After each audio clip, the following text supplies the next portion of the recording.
Thank you, Elaine. Hello, everybody. I'm Rachel Hunter, and I am Director of Service Delivery at Highlands and Islands Enterprise.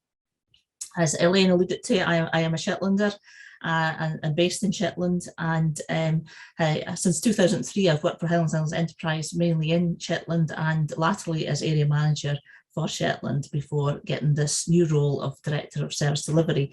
My current role in Highlands and Islands Enterprise includes leading the sector teams, which includes food and drink and tourism, the international and trade teams, the innovation teams, and I'm also responsible for client programs and services. Our panelists today will all share insights into and their experience of attracting and holding on to staff. I'm delighted to welcome to our screens for the next hour Johnny Ingledew of North Uist Distillery, Tracy Bryant-Shaw of Scottish Sea Farms, and Jerry McBride of Skills Development Scotland. Each speaker will give a presentation lasting approximately 10 minutes before we open the digital floor to your questions. So please note down any comments and queries as John, Tracy and Jerry speak, and then pop them into the Socio Q&A box, and I'll pose them to all the panelists together from around the back of 10 o'clock. So our first speaker today is Johnny. So I'm going to hand you over to him, and he's got a presentation for us. Thank you. Everyone, and thanks, Rachel. Yeah, Paul, if we could get the first slide, please.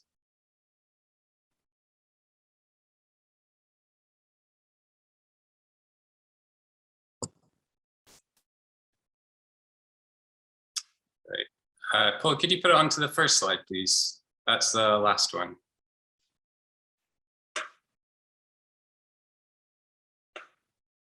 Perfect, great.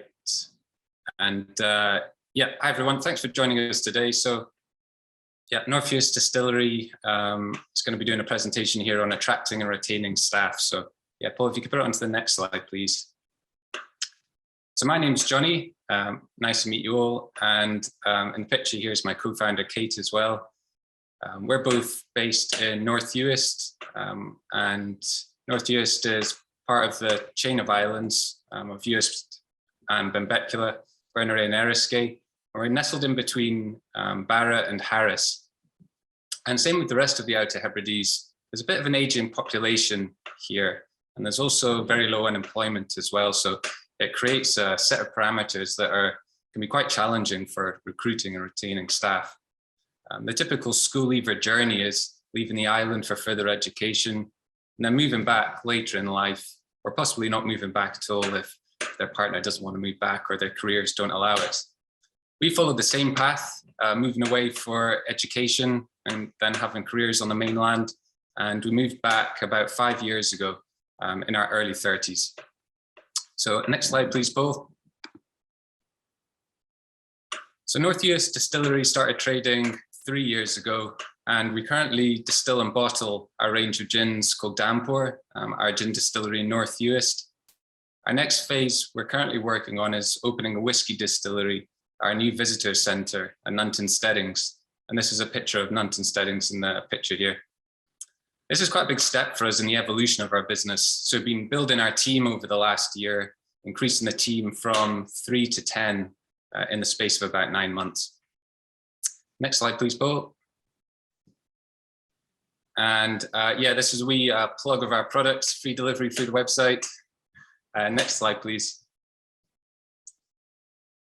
And yeah, this was our 4th advert that we posted on our Facebook page. As I said, Uist has got a very low unemployment, and there are businesses which have been trying to fill positions for well over a year. So we knew we had to create an advert that would catch the eye of the audience and be shared around their network as well.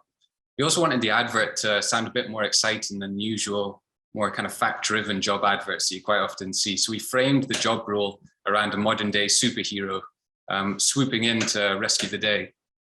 There's actually quite a lot of truth in that because, yeah, it would have taken a superhero to whip our office into shape because it was, yeah, paperwork and emails were a bit out of hand. And as you can see, the advert had quite good response. Our page, you can see the stats there on our Facebook page, had around 240 shares. And I think we had 25 applicants, if I remember correctly. So it's quite a good response for a job advertised in Uist. And I think the kind of lessons from that are taking the time to create a great advert was one of the reasons we were so successful with this particular position. You know, we all take time to create great products. So I think it's right to take the time to also spend that on putting out good adverts to try and attract, you know, great staff. Next slide, please, Paul. So this is where we're at now with 10 staff and another person starting next month. You know, but how did we get here? Well, we've been fortunate enough to be able to hire some of the team through different programs, such as the Kickstart scheme. We took one person on through that. I think the Kickstart scheme's finished now.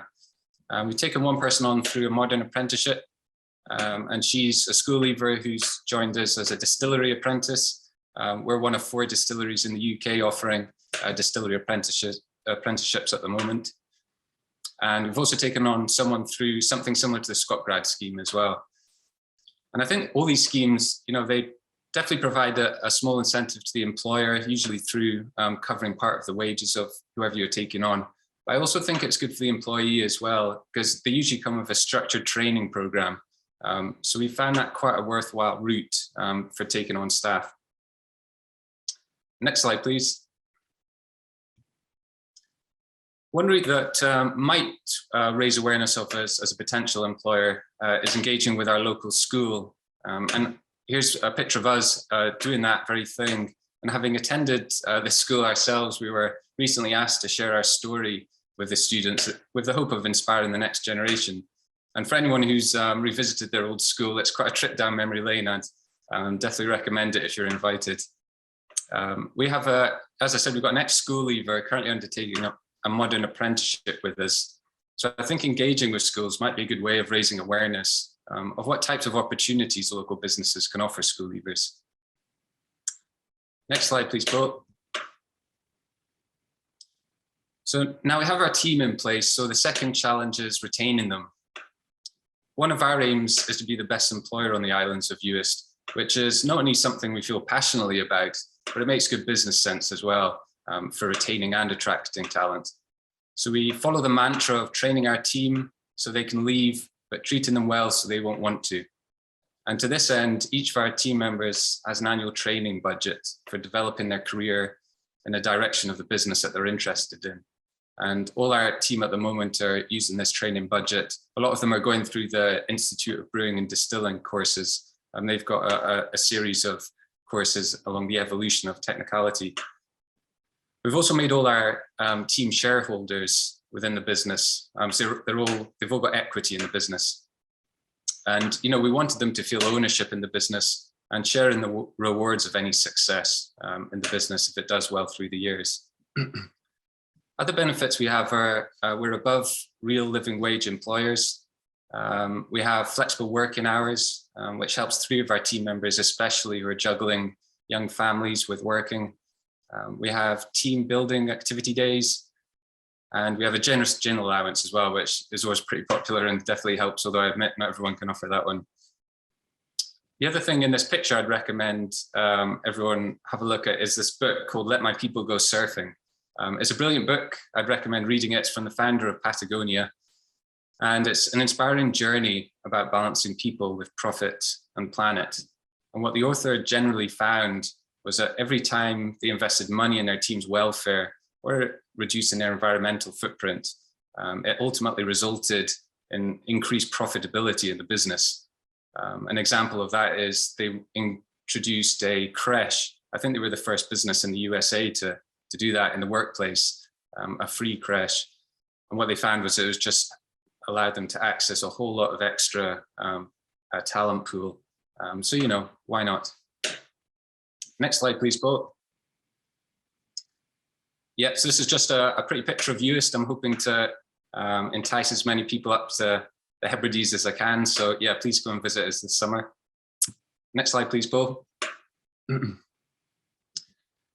Yeah, so it's actually a picture of us on our last team outing. There's a couple of folk who couldn't make it. We went out paddleboarding and then went out afterwards. So talking about the year ahead, for the year ahead, our focus is really to focus on communication with the team and establish a better system for drawing out team ideas. We currently have morning meetings every day where we talk about what's happened in the previous day and what's the plans for the next day. And we have two-way 6-monthly appraisals where we call them two-way because we want to get as much feedback from the employee, the team member as we can, as well as us giving them feedback. You know, we want to improve as employers, so that's as much an important part of it as anything else. And we have that every 6 months, and then we make sure to action feedback as well.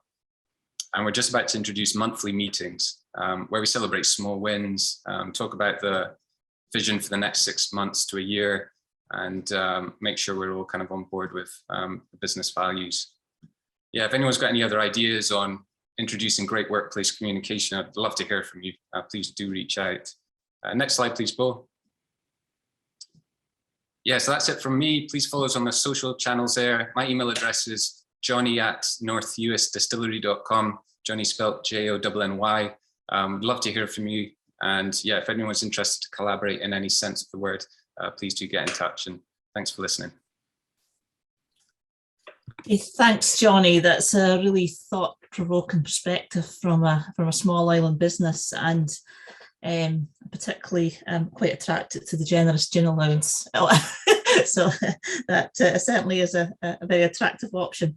So we're going to get time to ask questions later on in the session, but just to let you know that we're running online audience polls in Socio throughout this morning's conference, and they're basically just to gather your views on the topics we're discussing. You can vote between now and 10:25 on whether staffing challenges threaten your business imminently. And I'll announce the delegate poll result just before our 10:30 speed networking coffee break.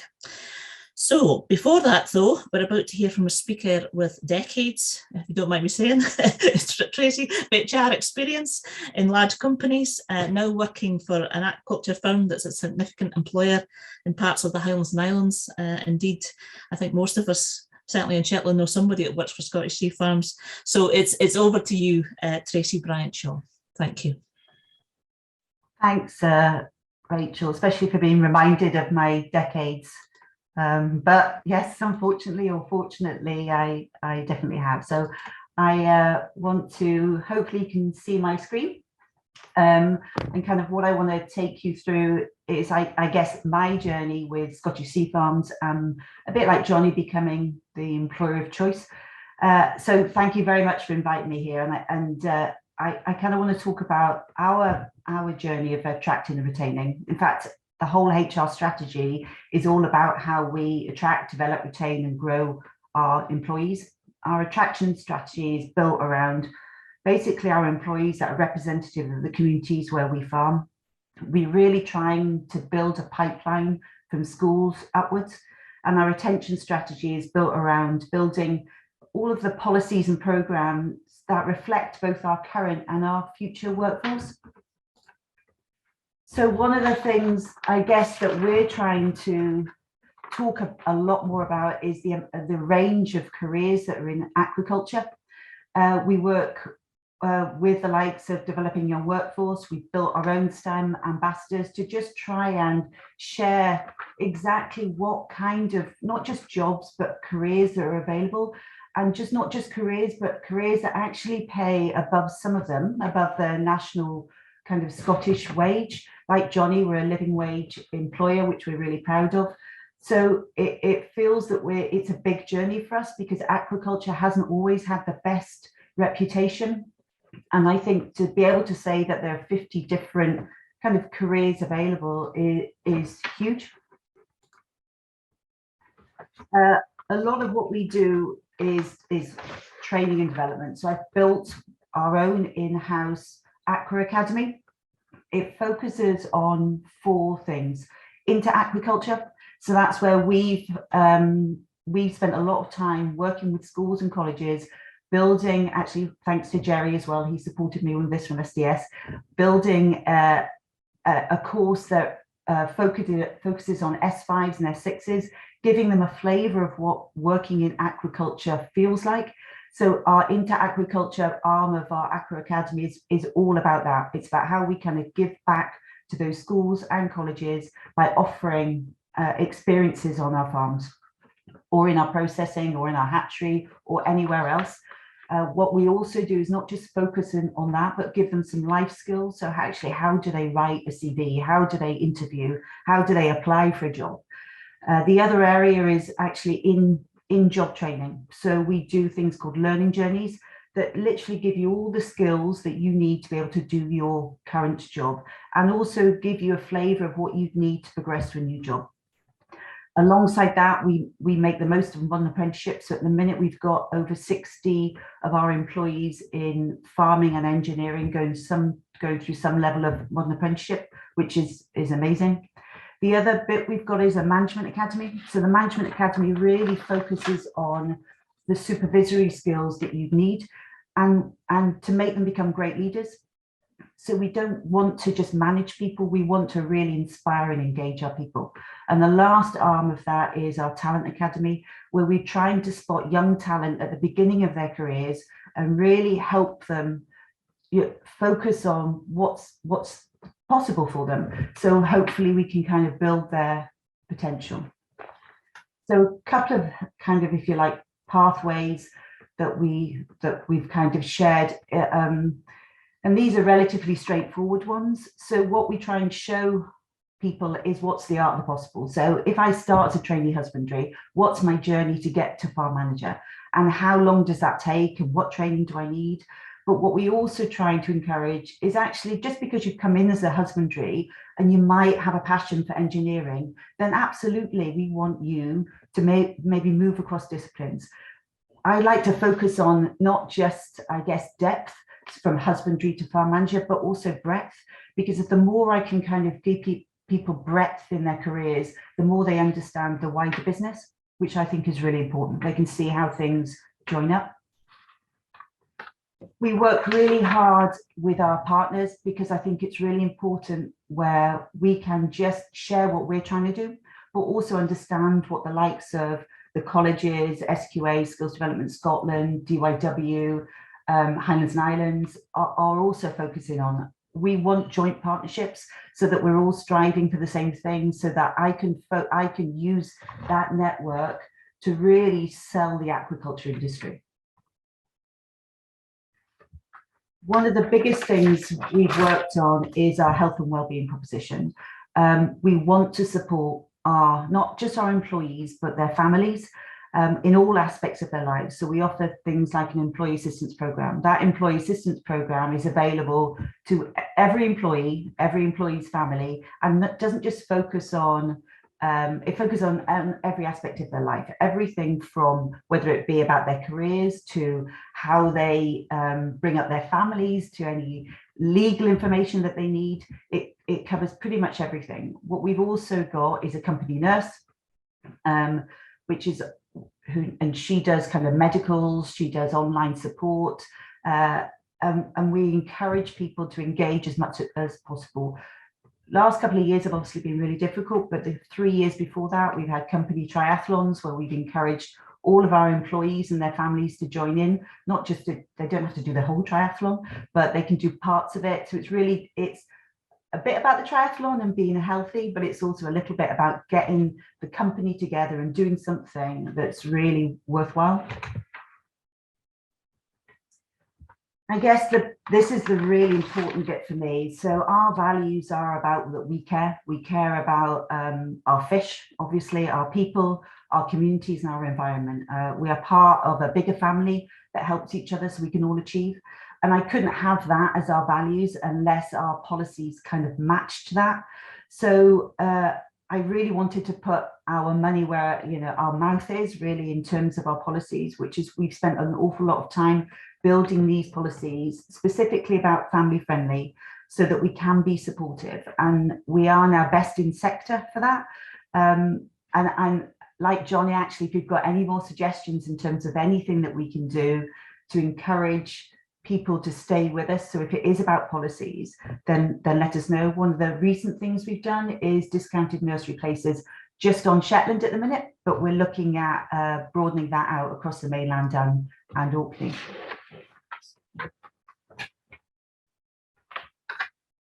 I guess our world is rapidly changing, and as I've been reminded, I'm kind of no young pup anymore. So for me, it's really important to understand who works for us. So one of the things that we've done is built a young person's council, and it's all about the under 28s. So what do they want? So how do they get attracted to a company? What do they want that will help retain them? What do they need that will help grow their careers? So I work with that group, and they really help define my HR strategy. What can I do to make sure that I'm not, it's not just about the under 28s, but that's one arm that I look at, but it's how do I keep up with what people are wanting out of a job these days. Alongside that, we obviously actively get involved with women in Scottish aquaculture. And that's really important because, again, the world's shifting. So it's really important for me to try and keep up with what people want. So on the back of a lot of work I've done around diversity, the Wiser Group, Women in Scottish Aquaculture, actually named me Role Model of the Year last year. So I was really proud of that because I worked really hard. So it was nice for it to be recognised in a way, both for me personally, but actually for the fact that I've changed so much within our organisation. We constantly look at what we're doing, and although we never set out to kind of achieve awards, it's a really useful benchmark to say, yeah, we're doing the right thing. So Investors in People is exactly that. It's a standard. It measures all aspects of an employee's, I guess, life cycle. But with Investors in People, you have an opportunity to go for the kind of Investors in People, the general one. So that is the life cycle, Investors in People in terms of health and well-being, and also Investors in Young People. So I'm really proud that we've achieved, I guess, the highest in all categories for the Investors in People kind of accreditation. We're the only second company in Scotland to achieve that. It doesn't mean to say we get everything right. We don't.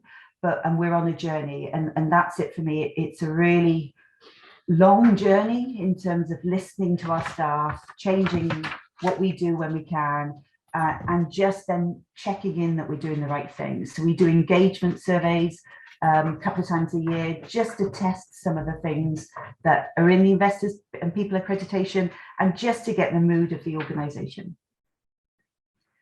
The final bit really is, again, if I go back to our values and I talk about our communities, again, it is about how we give something back. So we have what we call a Heart of the Community Fund. So it's where anybody can kind of apply for funding, and it could be from anything we've supplied iPads to an old people's home, which was just invaluable during COVID. We've done things for some of the nurseries, junior schools around funding for sports kit, a lot of football clubs, as you'd expect. And so any grant that comes in, then we would look at how we support them, look at how much money they're looking for, and then look at, is there anything else that we can do? So we do that from a kind of a group, company perspective. But what we also do is give our farm managers a budget to say, okay, if you've got a passion within your area that you farm, that you want to support, whether it be a charity, whether it be a football team, then they have a level of money that they can put towards that. So that's kind of me, Rachel. That's kind of, hopefully that was helpful. That was brilliant, Tracy. Thanks very much. Really quite an exciting presentation there. And I think just think of some research that High has done in the past around young people in the Highlands and Islands, and young people, they're very ambitious. They want more than a job. They want a career, and obviously the career progression steps, the ladders that you had there, clearly set that out and clearly set out a career path going forward. So I think there'll be a lot of talking points about that later on. So just to remind everybody, if you'd like to ask a question of our panelists today, pop it into the socio Q&A box, and I'll be able to get to that after our next speaker.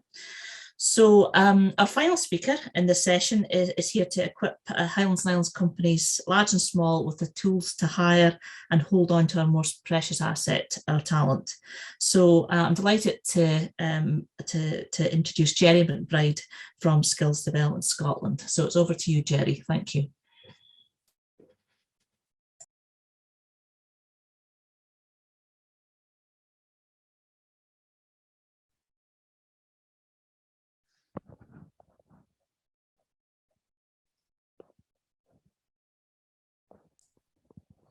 Sorry, can you see my slides, Rachel? Yeah, slides are there. Yeah. Brilliant, We can hear you. Thank you. Thank you. Well, thanks very much for having me along today, and it's great to hear the really kind of compelling stories which Johnny and Tracy have told about their experience in terms of attracting and retaining talent within their business. And you would almost think that we had rehearsed this, but we haven't. We've just met today. But some of the stuff that I'm going to talk about is just very much kind of highlighting some of the things that Johnny and Tracy have spoken about, but also signposting you to the support that's actually available in terms of working with people, attracting people, and building your business. So again, undoubtedly, we're facing real challenges across all of Scotland and indeed all economies in terms of challenges in the labour market. And it's more acute in rural settings. Our research has most definitely highlighted that. So some things that you can maybe consider in terms of kind of raising the profile of the sector, improving the overall image, and again, kind of building that kind of talent pipeline. Maybe start considering offering visits to your business, let people know about the interesting work you do, the different products that you offer, just to build up a kind of strong understanding in terms of your business in your local community. I think Johnny has mentioned it, and indeed Tracy, but work placements, go to schools, go to colleges. Pupils and students are really keen to find out about the world of work. They're looking for opportunities, perhaps even getting just a day's work experience in your business or a week's work experience, but really trying to attract that future talent pipeline at a very early age, talking about the different careers in your business, the different pathways. That can really capture people's imagination at a young age to start to consider you as being an employer of choice. Again, developing young workforce, regional groups across Scotland, they're really keen to create education and business partnerships. So linking in your business with a local DYW group to build, again, a strong kind of partnership approach. Go into schools to help young people build up CVs, perhaps do mock interviews with them, again, perhaps offering work placements. But again, just that capturing young people's imagination at an early stage in terms of what you can offer as a business and the opportunities you've got with them. And again, just to reaffirm that, it's really that kind of strong proposition of why people should work with you in your business. So just kind of moving on in terms of different products and services which could help you do that. We have something called foundation apprenticeships, and these are very much about shaping the next generation of talent. So again, capturing young people's imagination at an early stage to consider working in the food and drink or indeed hospitality sector. So they're offered to young people in their senior phase at school. There's a whole range of different frameworks, including food and drink technology, hospitality, business skills, creative and digital media. There's a whole range of providers, colleges, local authorities, and independent providers who can work with you in terms of offering a foundation apprenticeship, helping you to engage with young people within schools. Young people will traditionally maybe join you with maybe like 1 day a week, and perhaps maybe it'll be a block, 1 week they'll come to you. But again, they're getting a chance to work in your business, get a real understanding in terms of what your business offers. They might want to consider the sector as being a career opportunity for them, not necessarily your business, but it is that opportunity to create that kind of talent pipeline for the future. The foundation apprenticeship has equitable status to a higher grade. So again, a young person can do a foundation apprenticeship, and that can take them on to university, it can take them on to college, it can take them on to a modern apprenticeship, or indeed just straight into your business. But as I say, a real opportunity to engage with people in schools through this route of foundation apprenticeships. Again, both Tracy and Johnny have spoken about modern apprenticeships. The kind of unique thing about these are that they're designed by industry for industry. So industry people get around the table, they talk about the job roles within that business, be it in aquaculture or be it in distilling, be it in engineering, and they decide what the content of that apprenticeship should actually look like. It gives you an opportunity to develop your talent in the business, so you learn what the individuals learn on the job. You can also upskill your existing employees. So again, modern apprenticeships aren't just for new entrants. So you can have employees within your business, you want to invest in them in terms of new skills to make them more productive, make them more efficient, make them more competent. Then a modern apprenticeship could be the route to take. And again, some stats here just in terms of, what employers tell us about the modern apprenticeship programme. 83% say it improves productivity. Nearly 80% say it improves staff morale because people believe they're being invested in. It improves the image of the sector, recognising you've got a modern apprenticeship as a route into the industry, but also to upskill employees. And again, over 70% say it improves staff retention. It's all about that, people being valued, people being invested in, people learning on the job. So it's a real way to retain talent, recruit talent, and to build your workforce. We've created 2 toolkits, which again, one is focused on the agriculture sector, one is focused on rural businesses. We've got a hard copy brochure, or there's an online version. These will be part of your delegate packs. But it's great sources of information in these toolkits, written in a really easily accessible manner, and it signposts you to get more information and where to find out where support is. And again, there's really good examples of businesses from the food and drink sector, from the hospitality sector, who give a really insightful overview in terms of how they get involved in offering apprenticeships, work placements, and how they're attempting to build that kind of future talent pipeline.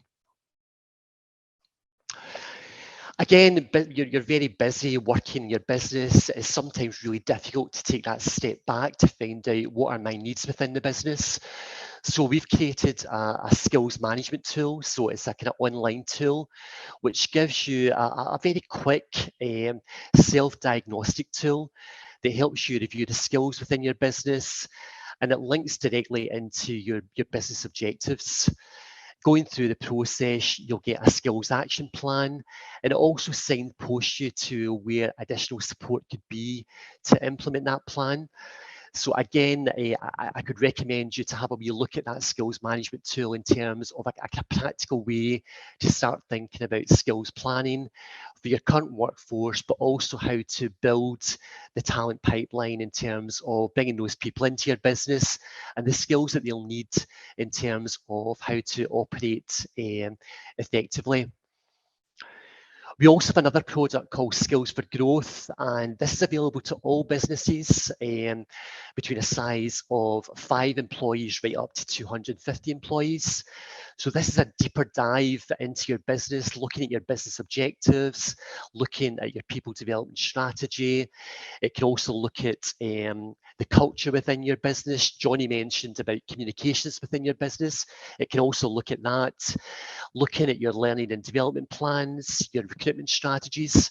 So you'll get 2 full days of fully funded consultancy from Skills Development Scotland and our partner organisations.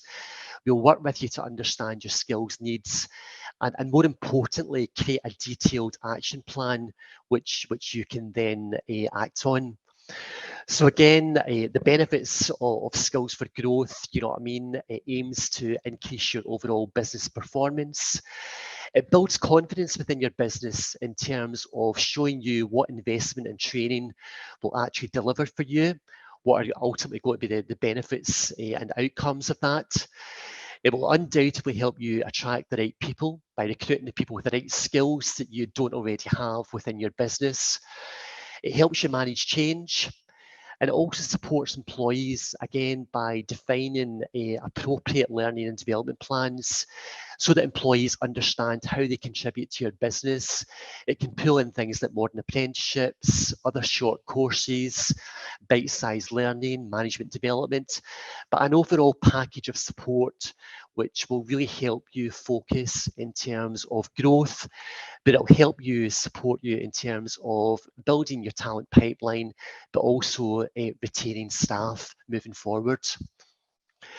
And again, I don't know if Alistair's on this call today, but this is a really nice testimonial from a business who has used the Skills for Growth programme.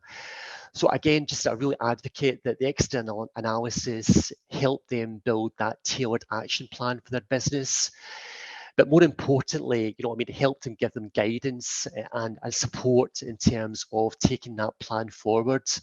So again, a real opportunity to get involved in a really strategic way in terms of looking at skills within your business, developing an action plan, but also accessing support to take that plan forward. Another fund which you may or may not be aware of, but this is a fund which is called the Flexible Workforce Development Fund. The bulk of this fund is delivered through local colleges. So again, please get involved with your local college to find out more about this. So small businesses can access up to £5,000 of this fund through your local college or indeed through the Open University. Larger businesses who pay the apprenticeship levy can access up to £15,000.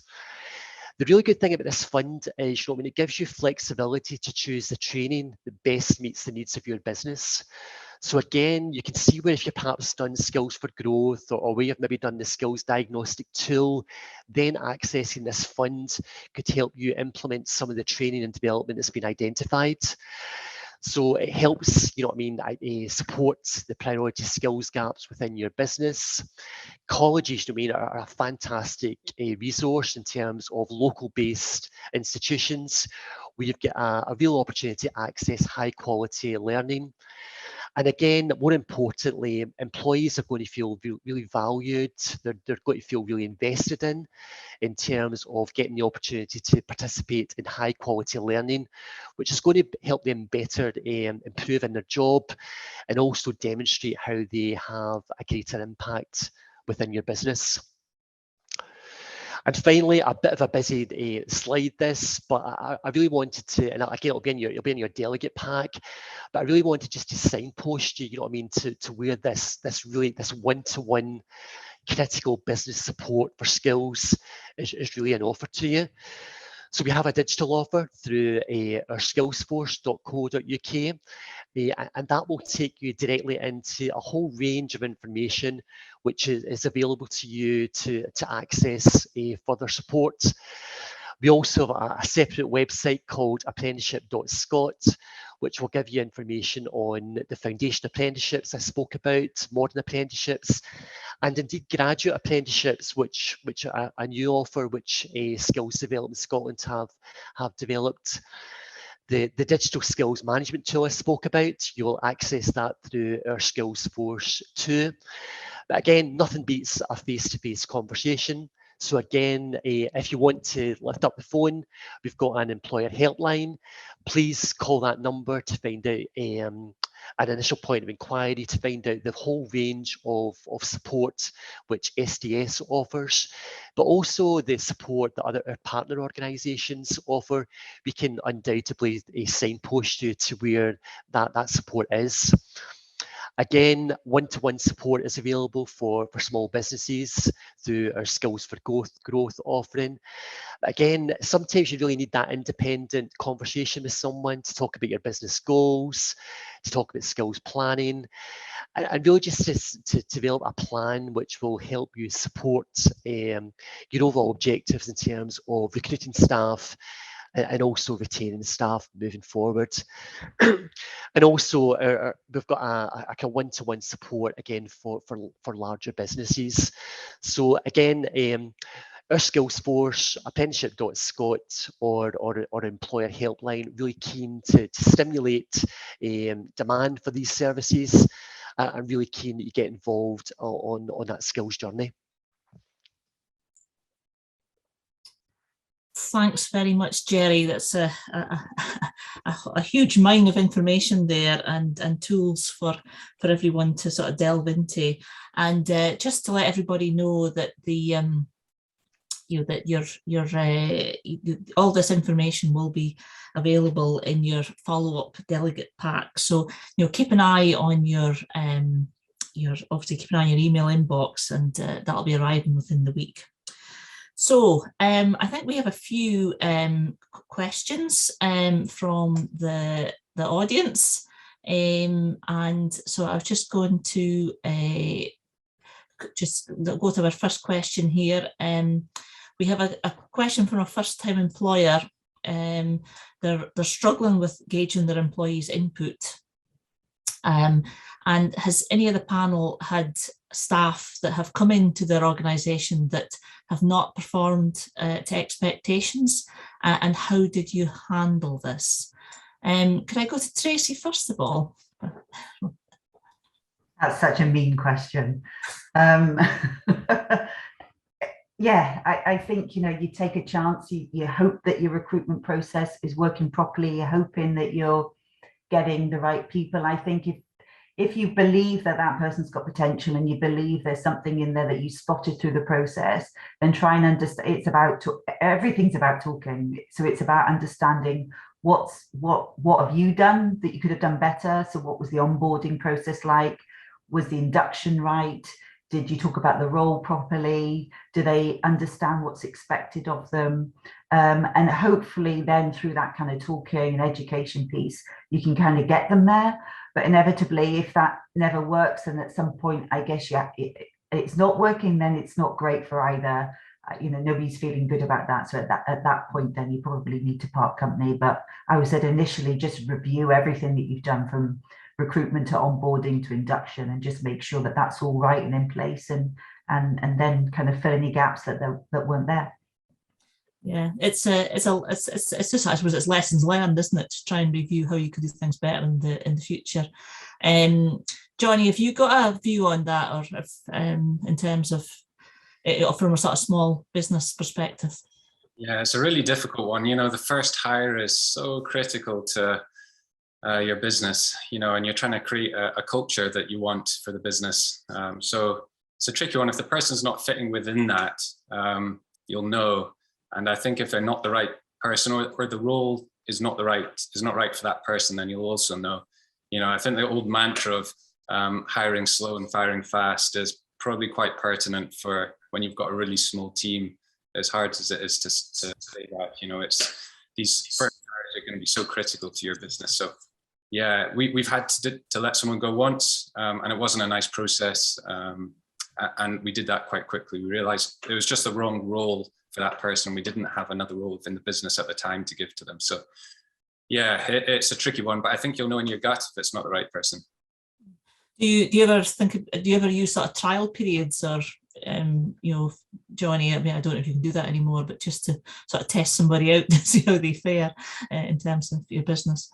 That's a great point, Rachel. Yeah, we've got a 6-month probationary period in our business for everyone. But again, going back to those different schemes, the Kickstart scheme and so forth, a lot of these are run for a certain period of time. For instance, the Kickstart scheme was for about 6 or 7 months, I think.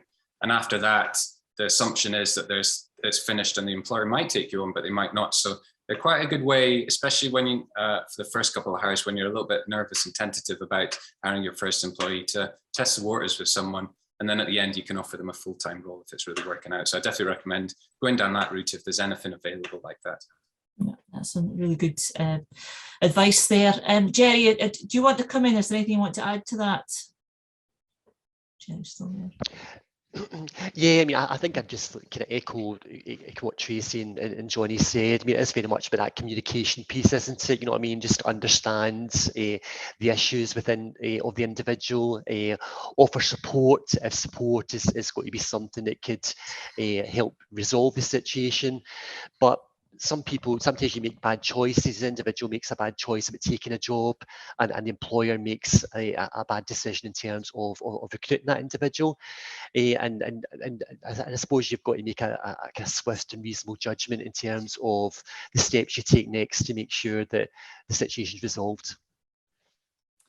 Yeah, and I think there is obviously advice and support there from Skills Development Scotland, I guess, about next steps for that employee if it's not working out in you know, in their current employer, and what other options might be open to them. They obviously have they can obviously access Skills Development Scotland advice themselves. Yeah. Okay, I'm going to go on to our next question now.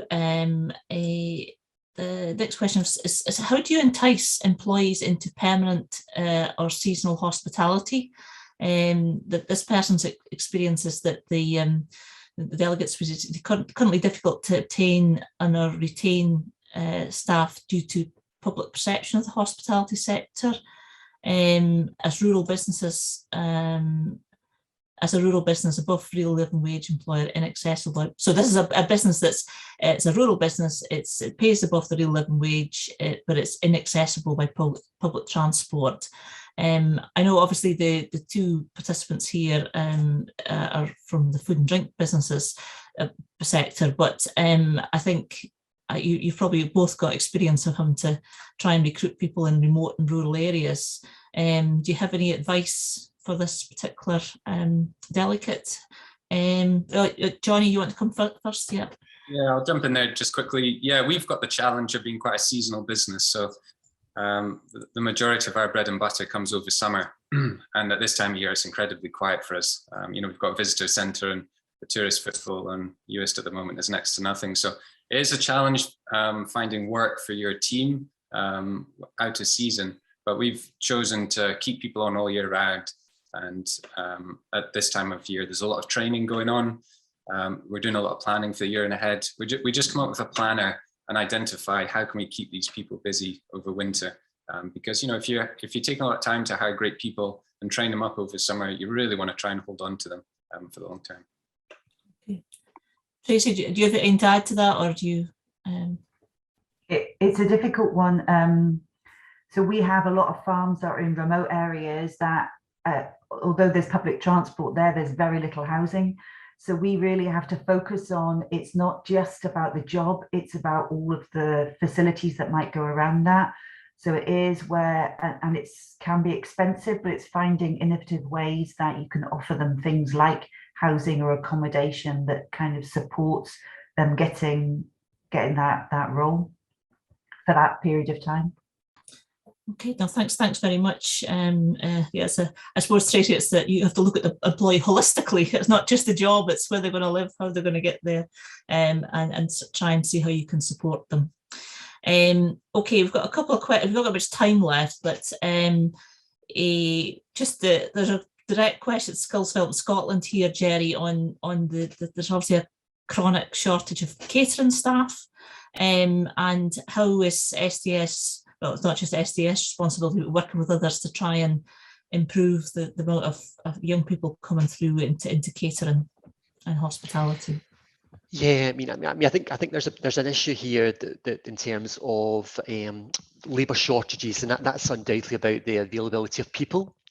And then there's also the whole kind of skills agenda. So in terms of labour shortages, it's kind of out with our control. This is about we don't have enough people, you know what I mean, in the country to do jobs. And this has been exacerbated as a result of Brexit and indeed as a result of the pandemic, where we've seen a lot of workers who they haven't returned. You know what I mean? There's a whole kind of suite of people who have just not returned to the labour market. We've got a much tighter labour market than we had pre the pandemic, but there is a real opportunity for the sector, you know what I mean, to promote the jobs in a much more relevant way in terms of the career opportunities, the progression, the flexibility that the hospitality sector can offer at times too. We definitely have pathways in place in terms of looking at the foundation apprenticeship. So again, capturing young people at school to do a hospitality foundation apprenticeship. We also have modern apprenticeships, again, to again, attracting people into roles where they think, I'm going to get an industry qualification, I'm going to be invested in, I'm going to be valued. That qualification can then take them beyond, you know what I mean, to other parts of the industry, other employers.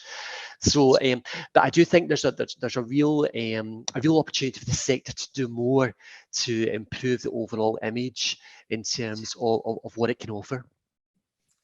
Yeah, and I think that's a good point. And it's not just, I suppose, it's not just Skills Development Scotland's responsibility. It's everybody's responsibility. The employers, you know, also looking at how we work with schools in terms of promoting different career opportunities.